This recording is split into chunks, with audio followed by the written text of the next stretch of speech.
Arizona now.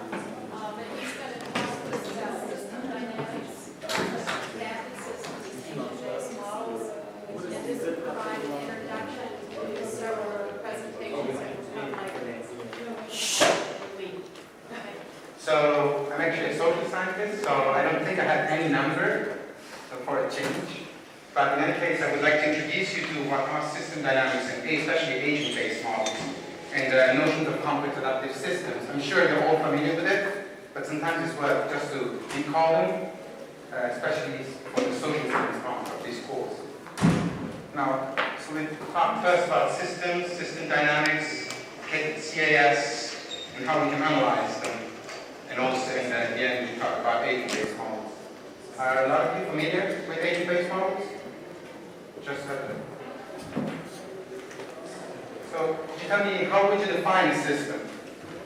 Somebody would like to ask you, how would you define a system? Anybody would like to?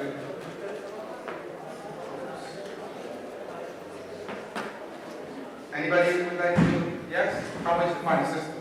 Maybe a collection of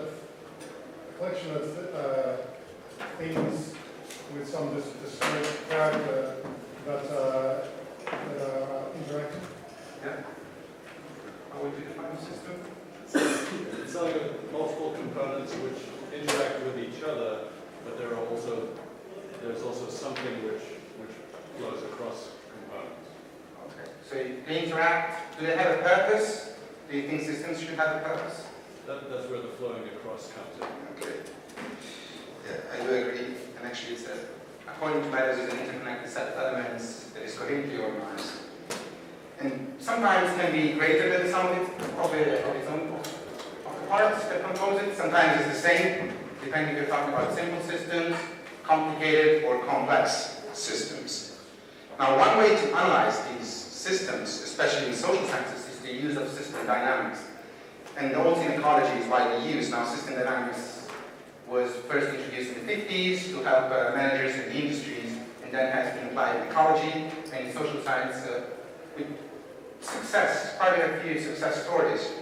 And it's based on stocks, flows, and what is important is that it has a time component, so it's dynamic, and also it's based upon feedbacks, and those are very important in shaping systems such as the one we are analyzing.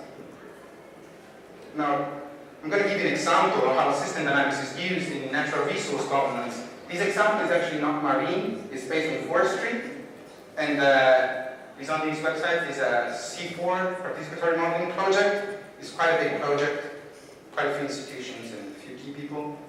Now, the basics is very simple. You know, you have stocks, represent populations, then you have converters that represent the birth and mortality rates, you have time, and you have flows that goes into the population, into the stocks, and out the stocks. And what you find is quite a neat relationships over time of population growth in this case. If you have questions, by the way, so feel free to interrupt me at any time. Now, the problem is that obviously this one is just a small part of a much larger effort. Because if we try to combine, we try to couple ecological and social systems, we should actually not keep them separated, but we should really try to integrate them. So every feedback has to be done together. We can't say to the physicist, okay, do me this model, and then I do some management decision and we look at the feedbacks on it. Because that's, sometimes it's not going to work. It's called multidisciplinary approach, and I don't think it's a systemic approach. And for example, in these papers, they look at this Marinal modeling exercise. So there were severe tensions, obviously, between conservation and development, as I think a lot of you that work with protected areas, or if you work with marine protected areas even, you might be familiar with. So fishermen have different interest groups, and they might have different interest in conservations. So local government is actually willing here to declare the district as a conservation district. But it shows also interest in oil plantations, because it actually can boost economic development. So where do we draw a line? And what are the effects of oil plantation, or potential effects of oil plantation, for example? Now, these simulations is done using a software called Stella, as in the system dynamic software. or is software to use model. And the Malinao district is actually right there. Where is it? The top right. Yeah, top right. Yeah, top Malaysia. At the border with Malaysia. In the examining scenario, they assume they're going to clear some forest. It's like you can assume if you're a marine biologist, they're going to fish a certain amount of fishes. And however, you can also create employment if you produce, you start oil plantations. And actually, there's a huge amount of forests in Vietnam that are open now to oil plantations and Southeast Asia in general. And the aim of this paper is to simulate the landscape dynamics to check what effects might be. And what happens is that first of all, you need to conceptualize what are the landscape changes, what might change. So you look at primary forest, you log, you have concessions from plantations, then you have secondary forest that might be degraded by mining and agriculture. So you have lots of feedbacks and lots of things going on. However, it's very important to keep the humans in it, because humans are the ones that actually influence agriculture, influence the logging, influence the mining, and influence the overall social ecological system. They might be the main driver actually of these systems, much more than any other. But that's obviously my point of view because I'm a social scientist, so I need to keep the humans at the center of my talk. And these are possible scenarios that have been created and where the model runs on. And we have scenarios with no logging permitted, a scenario with clearing permit given, but no oil plantations. And then we have also different scenarios with assuming it's high or low employment. Because obviously these clearings create jobs, oil plantations create jobs, create income. So in theory it should be a poverty alleviation technique. In practice we are not so sure. Results are not so clear about it. Some people say yes, they alleviate poverty. Some other studies say that actually they help out people that already had endowments. Like they already had forestry. So if you already have, and you already can purchase or you can access financial markets, then you're better off. But if you can't in the beginning, you will not be better off. Actually, you might be worse off. Because the products that you were used to and the ability to go into the forest and to come back and to get the resources, you might not be allowed to do that anymore. Now also, we have scenarios in having different employments. And let's see. So we have no population, and then we have clearing with plantation development, and plantation development assuming low employment and high employment. And here we have a population increase. Now obviously increasing population due to migration has huge effects on the whole area. It might create other feedbacks that needs to be taken into account when modeling these natural systems. So all these is actually to say that these type of models can be very useful for managers that want to check under which conditions and what kind of scenarios might develop if we take the human components into account. We need to put the human components into these systems because actually we are already there. And it's very easy to say, okay, this area now is completely protected, you can't access it. But who's going to tell them to those people? So who's going to tell them that they can't fish anymore, they can't use the forest anymore when their livelihoods depends on it? So we have to find a balance between conservation or between trying to balance conservation and development. Now, the problem of this type of approach, I do believe that the system dynamics approach, like as shown, has some limitations. I don't know, could you tell me what kind of limitations you think this approach might have? Or what's wrong with it? If there is something wrong. Or it's a great approach, we should use it. Sounds a bit more obvious. Okay, yeah, I agree. I guess it doesn't capture the natural variation system. Sorry, that might be my mistake. I centered it upon humans because what I want to give the message is that humans are very important. We need to combine the two things, but it can simulate its natural processes very well. So because it's all based on feedbacks and stocks and flows, and that's basically what every population dynamic. I'm not sure about nutrient cycles because it's not my field, to be honest. Yeah.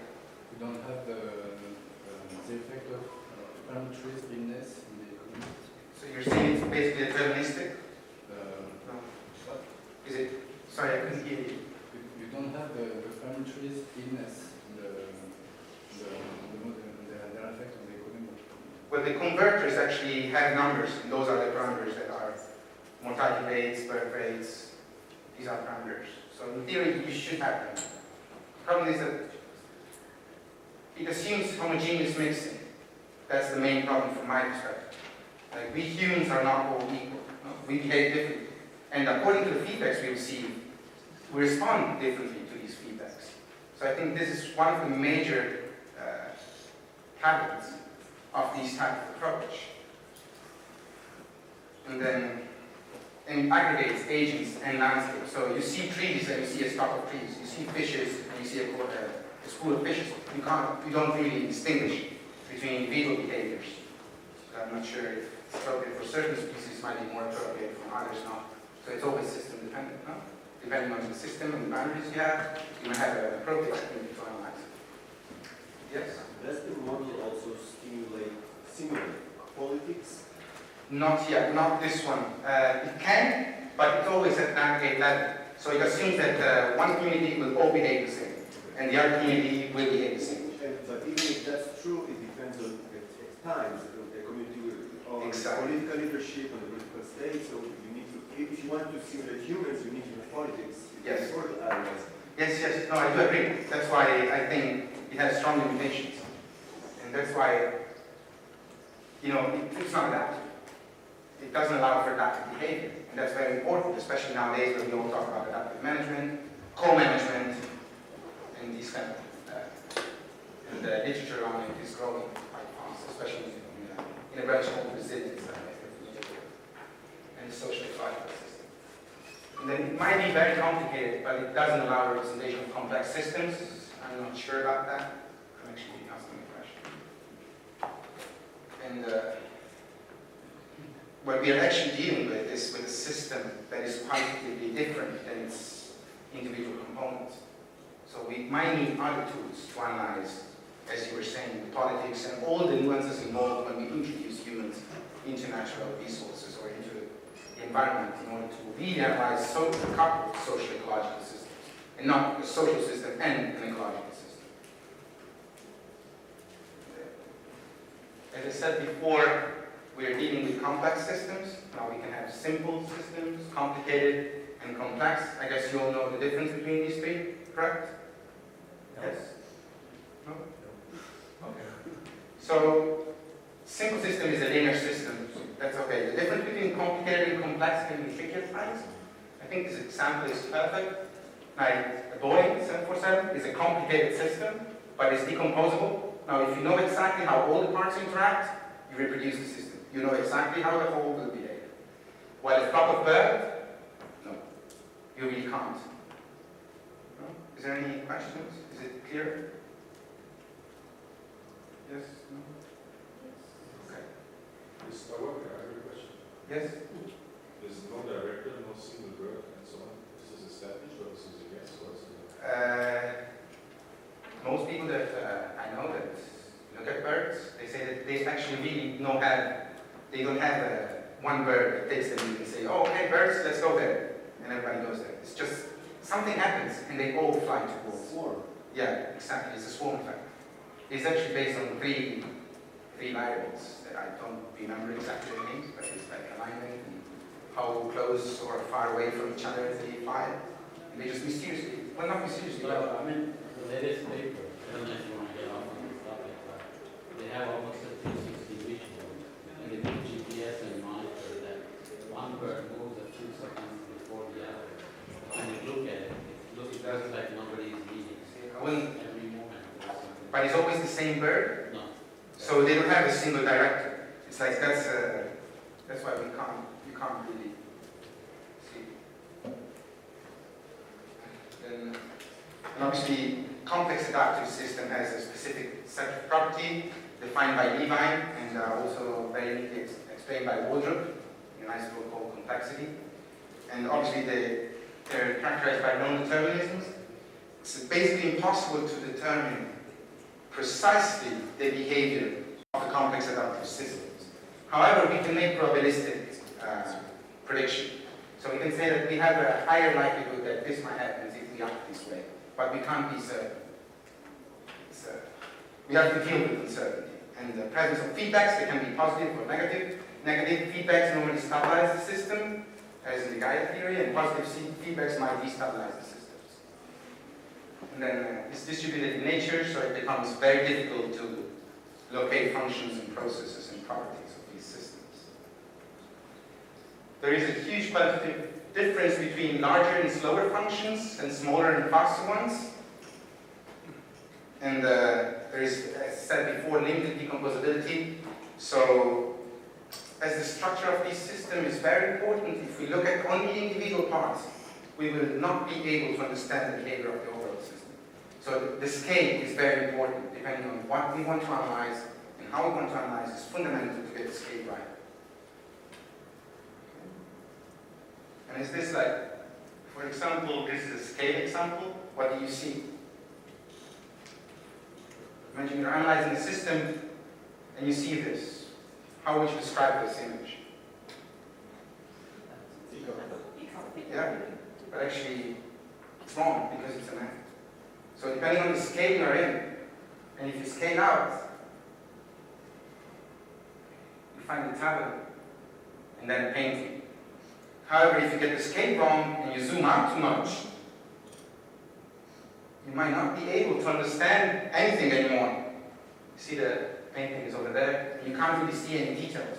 So it's very important to understand, especially when we couple human and ecological systems, and we want to get the management right, is the scale is fundamental. So scale mismatches can lead to really bad outcomes. Okay? And this is more and more important, especially now where we start to understand that a lot of systems what we thought were separate are actually interconnected. And the problem is that at the management level and the social level, we are not that interconnected. Okay? So we might be interconnected in a small world sense. So I know somebody that knows somebody, but we don't talk to each other. We don't manage at the right scale. And that might be a huge problem in the future. Actually, it is now. And it might become harder and harder to solve in the future. And actually, I'm not sure if this works. This is a video. It's Eric Berlo that talks about scale. It's a 3-minute video, but I'm not sure my audio is good enough. Shall we try? Yeah, that's fine.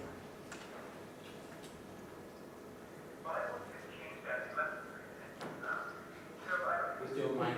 Push the mic on.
Well, when I saw this in front page of the Times, I thought, okay, finally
So the importance of scale.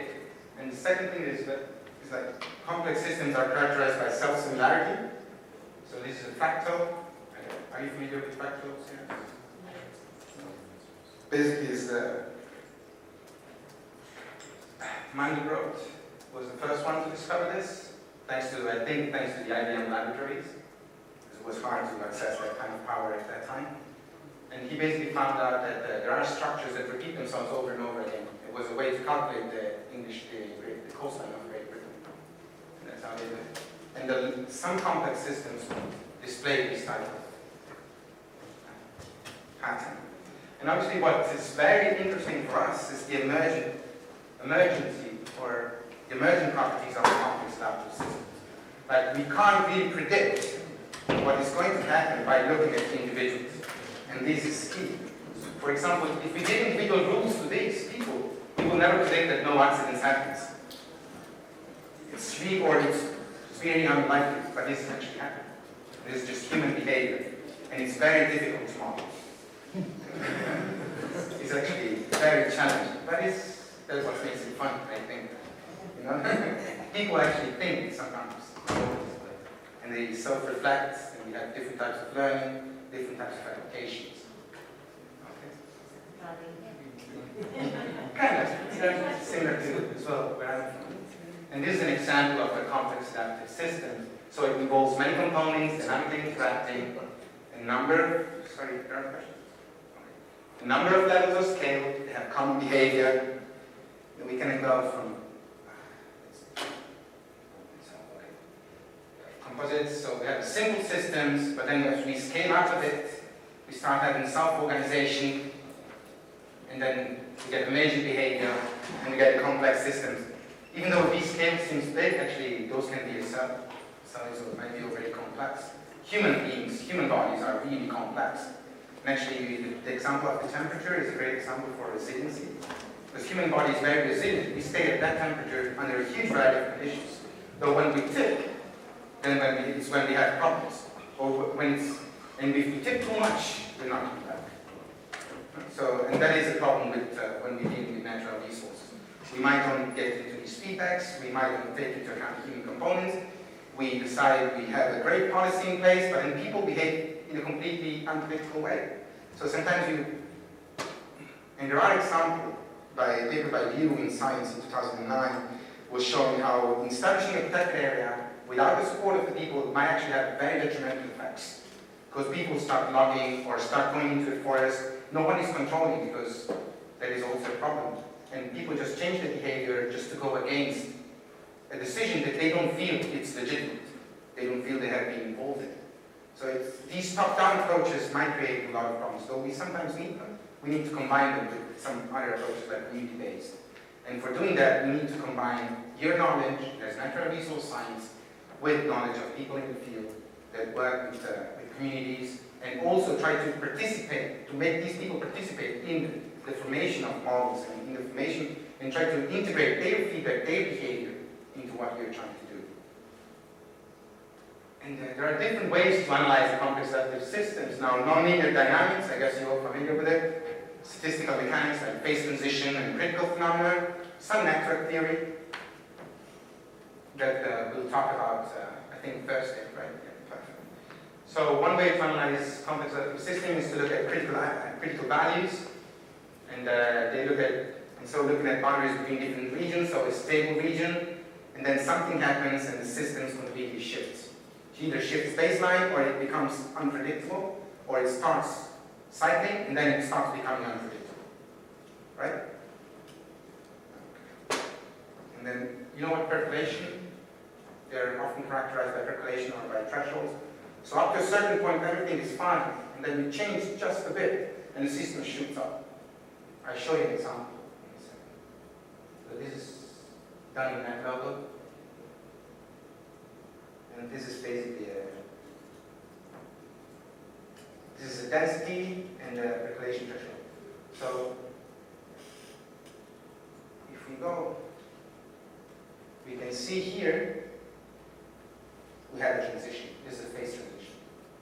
The system is fairly stable. It's okay. And then suddenly the giant component, like all the red bits, even when the density is more or less half, it starts growing a lot. Okay, is that clear? Yeah?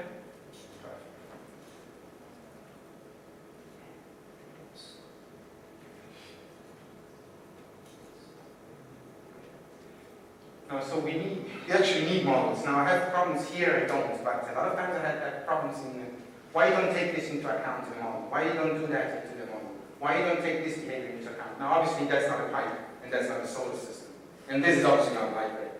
But it's just a useful way to represent them. So what we need to do is to find the fundamental variables, the fundamental processes and controls of a system and portray those. We don't need to overcomplicate the model. We need to keep it simple. If not, we don't understand what's going on anymore. Or we spend like years to understand just the modeling, not the reality that it wants to represent. And there are different ways to model systems. Statistical modeling is very used, especially in economics. But it might have some problems. It's often assumed homogeneity, it often assumes an average behavior or average people. But as you can see, if it's the average that is 3 feet, it doesn't mean that it's 3 feet everywhere. And it's the same thing with income, for example, generation. Or the average income of a country doesn't mean much. It's the distribution that is much more important. Because if 2 people have a lot and a lot of people have nothing, they might have the same mean as everybody's equal. So, and those are actually what might make it different, especially in a human system. We can model systems with differential equations or partial differential equations. We can even numerically simulate them. Actually, I don't think that the models you showed, they have closed form solutions, or do they? Or they are only numerically simulated. The model you showed before. What do you mean by closed forms? Like, can you find a perfect solution? Like, if you have the parameter in a certain way, you have one solution, and it's deterministic every time you have that, you will have that solution. Or you can only numerically simulate. That's one of our tests. Convergence. Yeah. Does it converge? We can always reproduce our results. We cannot do this anymore with the independent computing. What we do no, I mean, that's not a non-trivial exercise, which we can reproduce our results. Oh, yeah, it's the same problem for us. They don't always have unique solutions. You can have targeted with the same initial conditions. Always get the same. Sorry. With the same initial conditions, you always get the same. Oh, you always get the same results. Yeah. Like, This requires a lot of testing to make sure that nothing goes wrong, like even the limitations. And not every one is about that. You can also add humans and make emergent solutions instead of this convergence. And then there's another way to model these systems, and here's the way I normally use. It's called agent-based models, or individual models in ecology. And there are a lot of simulations of the system from the bottom up. So what you actually do is to make here individual entities behave according to certain rules, and you try to model their interaction, and then you let the model run and see what emerges. Okay? So you can have actually agents that adapt their behavior, they learn. We'll see different ways of learning. They can learn by in a genetic algorithm, so in an evolutionary sense, or they can learn because they've done certain things in the past and they work good enough for them, so they keep doing it. They didn't work, so they change their behavior and they do it differently. Okay, so we can program these into these agents, and then we can see how this agent behave according to the feedbacks that the environment is giving to them, and obviously how their behavior affects the environment. Okay? Now, building an APM is not so straightforward. It looks like a game. It's actually fun to play with, especially if you use NetLogo or if you've seen NetLogo. It looks like a video game, more or less. So it's very appealing. However, it's very important for these reasons. It's very, very important to conceptualize the system and to define the purpose or the research question. Without a good research questions, your agent-based model is just a toy. But not a toy model, it's just a toy. So, secondly, it's necessary to find a set of formal specifications that can characterize these conceptual models. And the models need to be coded and implemented. So every agent receives inputs, every agent behaves according to predetermined conditions, and then acts generating new environmental output that becomes the input for the next behavior of the agent. Okay? Is something not clear? Something you want clarification on? Okay. So this is the layout of a simple agent-based model. You have a setup, you have an environment, you have agents that interact between themselves and with the environment. And then you have the stopping conditions, so you decide when to stop your simulations. It can be a time frame, it can be that the forest doesn't exist anymore, or that all the fishes are fish, or it can be that no one needs to work anymore, because for some weird reasons they don't need to. So, depending on, you can build in all these.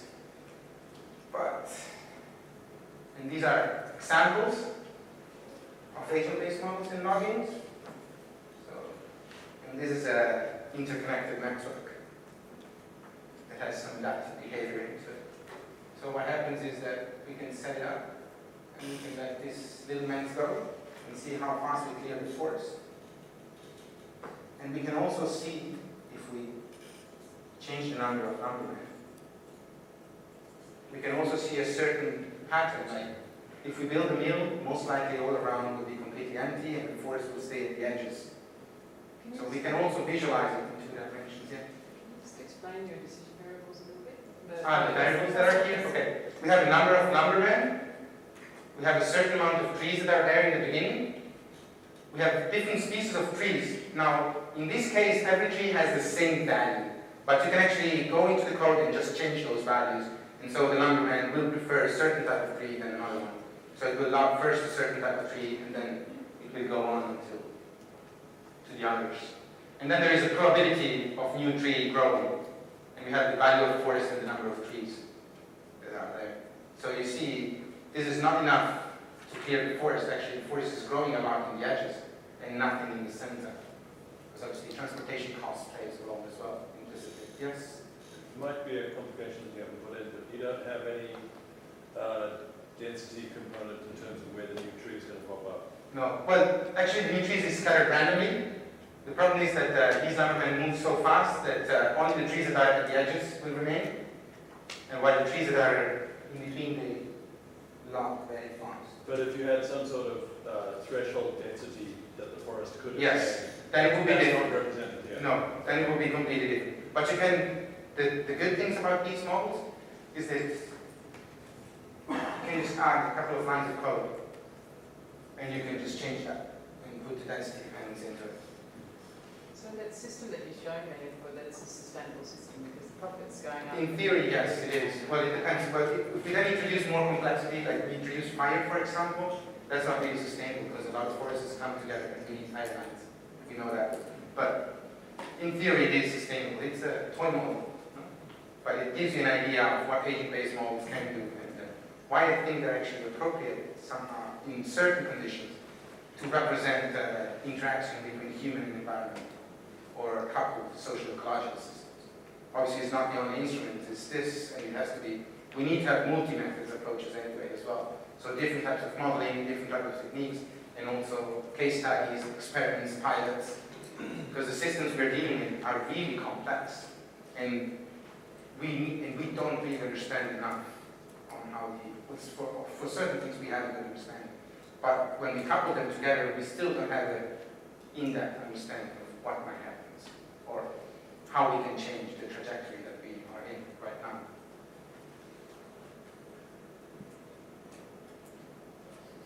And I show you, this one is another very simple. This is an interdependent network. So I don't know if you're familiar with networks, what we'll talk about on Thursday. Basically here it's very simply done. The red nodes represent social entities, white ecological entities. They're not defined, it's just an entity. They don't have any properties, they just have links. They're linked to each other. They're linked to each other only if they're dependent on each other.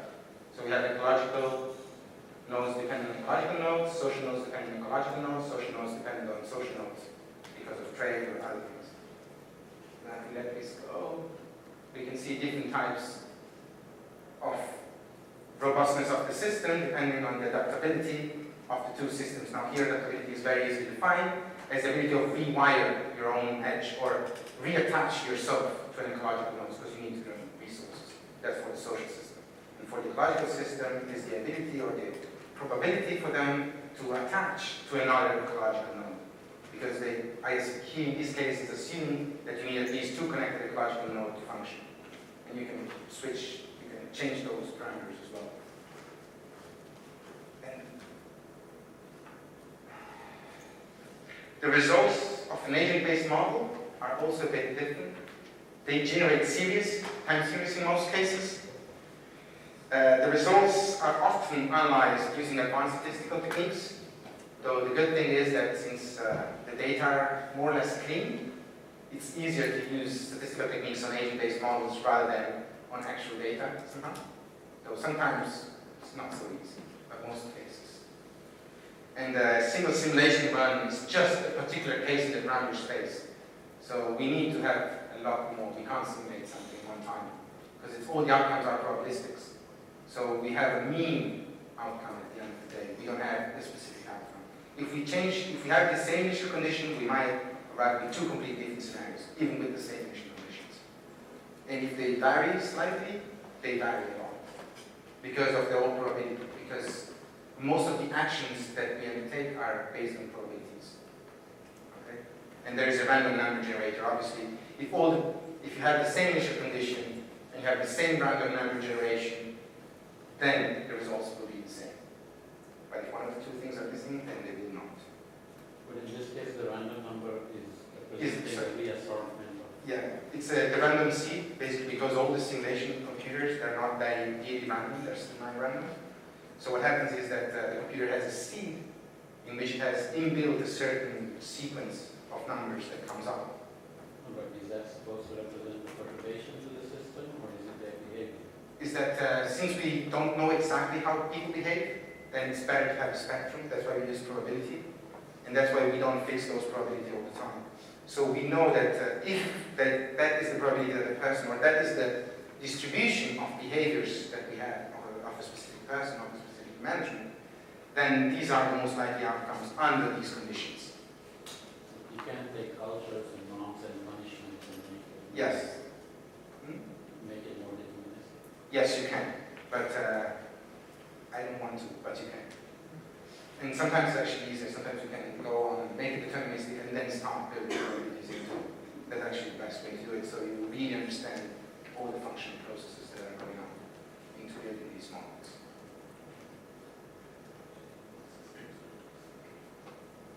And that's why it's very important to keep it simple and stupid, like this. And you need to really put a lot of thoughts in understanding and planning how single agents will behave. So the choice of rules actually are what is what shapes the model at the end of the day. So that is very important that those rules are grounded either in empirical results or in the literature. So you can't come up with anything and just play with it. Okay? And then you have a continuous in theory, the best way to build these models is a continuous interaction and feedbacks between researchers and experts. So that it's possible to shed light to the appropriate parameter space region we want to explore and to assess the appropriateness of the model in its different stages. And still, we risk to have errors and artifacts. Now, an error is if I code something, I want that A happens before B, but what I actually do is that B happens before A. And I don't realize it. And in artifacts, yes? Okay. You finish. And an artifact is that I'm sure that I build the process in a certain way, but actually the process is behaving differently. And it's not doing what I want it to do. Okay? Yes? The question relates to what was asked before. Are the human perturbations, they are also adaptive? I mean, Yes. the range of behaviors will change in all the simulation, or it just... It depends on you, but It can we be... can introduce adaptive behavior in an easier way, I think, than with other modeling techniques. Because you can use evolutionary algorithm that shift strategies towards a best outcome for that specific individual. You can introduce structured interactions and learning between people, or imitation and innovation.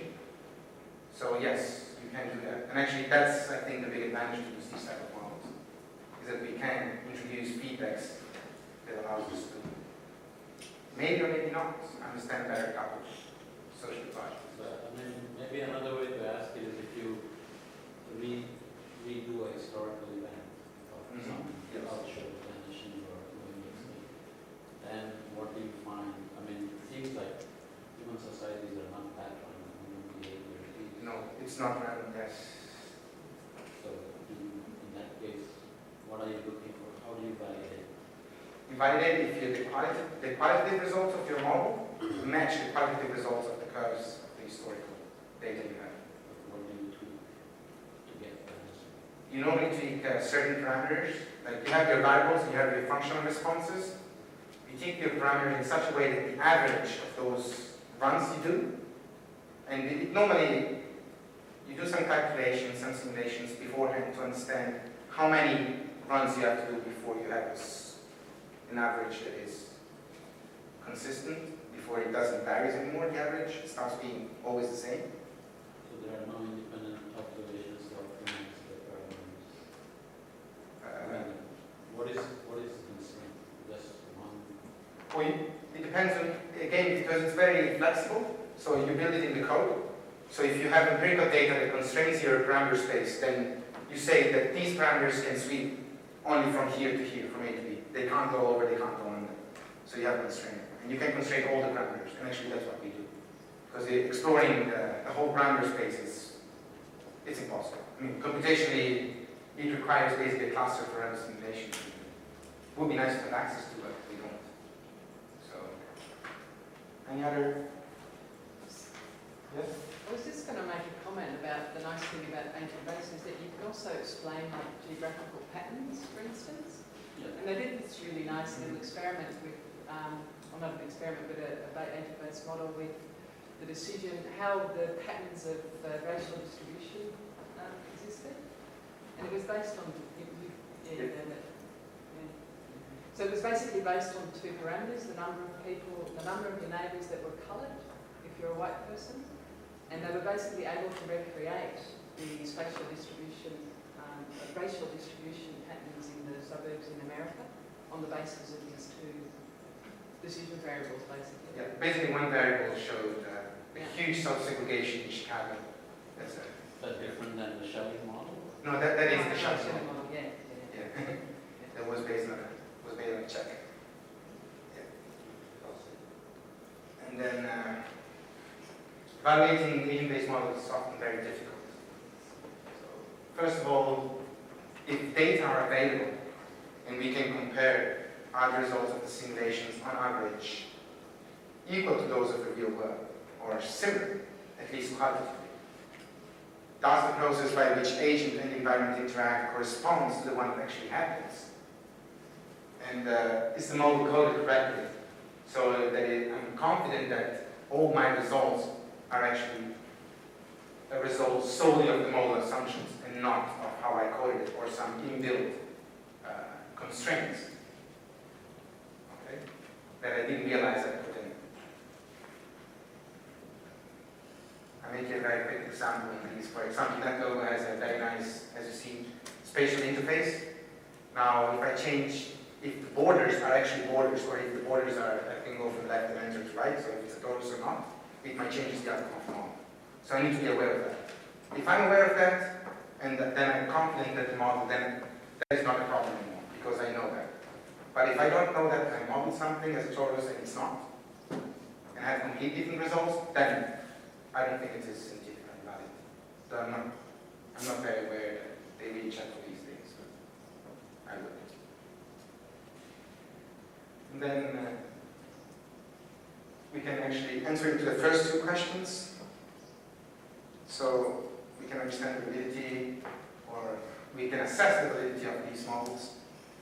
Answering the third question guarantees that the model behavior is what the modeler really wanted, and still evaluation is data from the real world, and the involvement of knowledgeable experts or people from other disciplines is fundamental. We can't really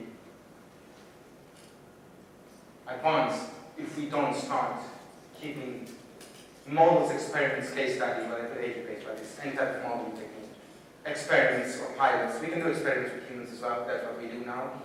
We look at human behavior, how they behave under different conditions, and we try to understand why they make this decision, if they increase uncertainty or not, were they more able to cooperate, are they more prone to cooperation or not. So we can do those experiments. Experiments in natural science and case study. And we need to continue to look through these different methods and to really try to integrate our disciplines and integrate our words as well. Because sometimes we might talk about the same things, but we have different words and we can't understand each other. And we just make just a little bit more effort to just really integrate our disciplines. And I think that's about it. Agent-based models explain rather than predict now. I mean, to predict an agent-based model, you will have to be very careful and empirically validate. It has to be really empirically grounded. And it has to first follow the history of what you're trying to model. The problem is that even if it follows the history, we don't know what the future is like. So you can't really be sure. So I would say it gives you it explains rather than predict. And I really do believe that significant advances in social and ecological system science can happen only if we science-based belief are integrated with different modeling techniques and different disciplines. And thank you for your attention.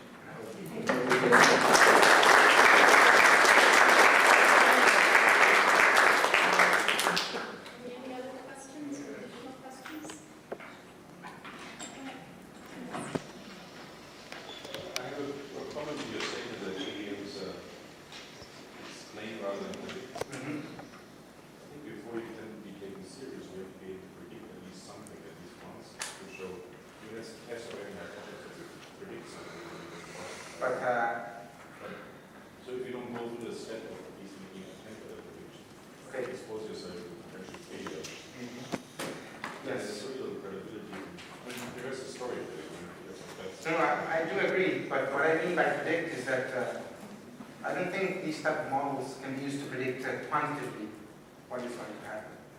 So, for example, unless I use it as a simulation, as a numerical simulation, rather than giving them all these probabilities, then what I can really understand is the qualitative behavior of the system and the thresholds, where the threshold might be, and if there are thresholds in the system. What I'm not sure I can do, unless I have very good empirical data, and I know perfectly the different responses that we have and the feedbacks, or the functional forms of the equations, then I can't predict how a human being will interact with the environment and the rest. Not perfect, not the numbers. I can predict qualitatively that is likely to happen. No, and that system has certain thresholds if I behave in certain ways. But I can't say at 3, everything goes bad. At 2.9, everything is fine. Okay, yeah, that was what I was. I think it's a matter of definition, because even in your statistical models, you are now pretty much giving probabilities or ensembles and envelopes and ranges.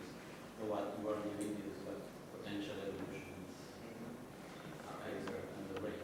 We're still a bit behind with Newtonian physics and determinism, so. But even in fisheries, that's what we're doing. That's all.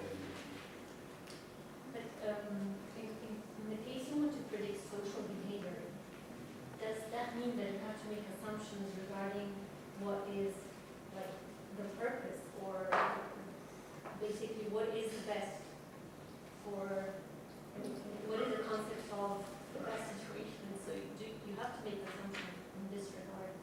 Well, that would be a value judgment.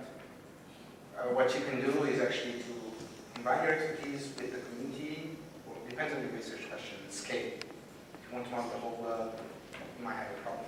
If you want to model the environmental system, it's how it will affect the community and how the community will respond to certain policies, then you might be able to actually get those assumptions right by using case studies or doing some pilots. But then you don't have the model because the community has. No, but you don't have the time dimension. in this case. But then you don't have the time dimension. Ah. If you look at only the case study, you know what's happening here and now, but you don't know what will happen 10 years from now. You don't know what you have the probability that might. So the other aspect to that is you can interview them about how they responded in particular situations, or actually get them to play a game on the computer to watch how they respond. Then you build that class of behaviour into your model and you play out those alternate futures, and quite often they don't respond in a way that they thought they would. So it's both a teaching tool, but it's also a learning tool for us so that we can, you're not trying to find an optimal solution or a best case solution. You're trying to break down humans in the same process-based way that we have in physics. You're just using a slightly different simulation tool to do it. So it's trying to break down the idea that somehow humans are special and can't be captured. You know, behaviour in fish or in whales or in sharks can be just as complicated as in humans, even down to social interaction. So it's about using those tools to tackle sort of the last species, the last hurdle.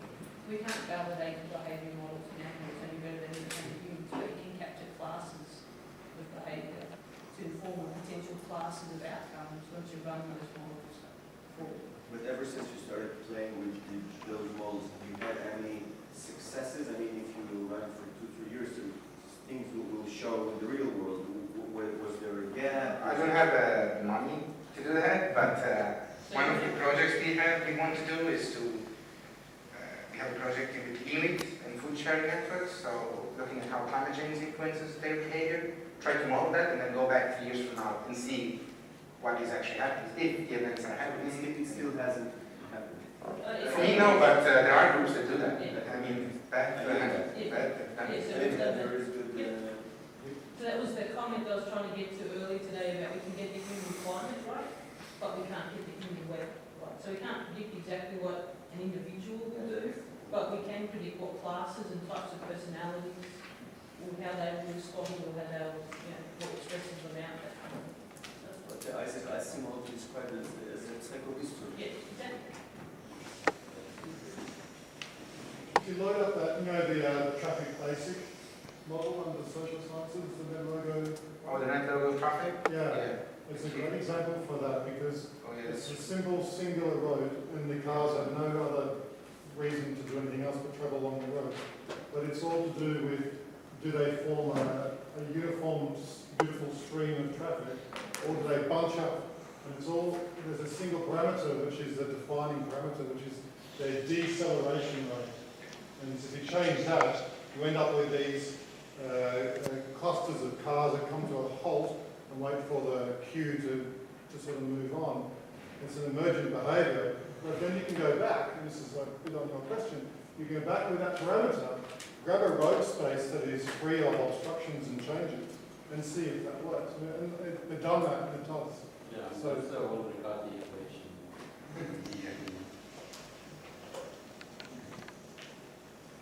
Yes, question. I have a hypothetical question.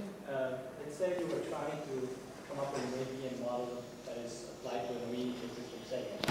Do you think it's possible to, or just, do you think it's possible to take advantage of your model and let's say extract some or observe some of the rules and patterns that emerge out of an ABM model and somehow transfer this knowledge to the MPCD community so that we can somehow benefit this and reconcile with all the other models that are trying to stay with the art? So do you use holding type feeding function relationships in NPZD? You do, Yeah, basically, yeah, most of them do. They come from an ABM. So he Yeah. didn't play it out in a computer, he played it out with grad students and his secretary. But that's effectively what he was doing.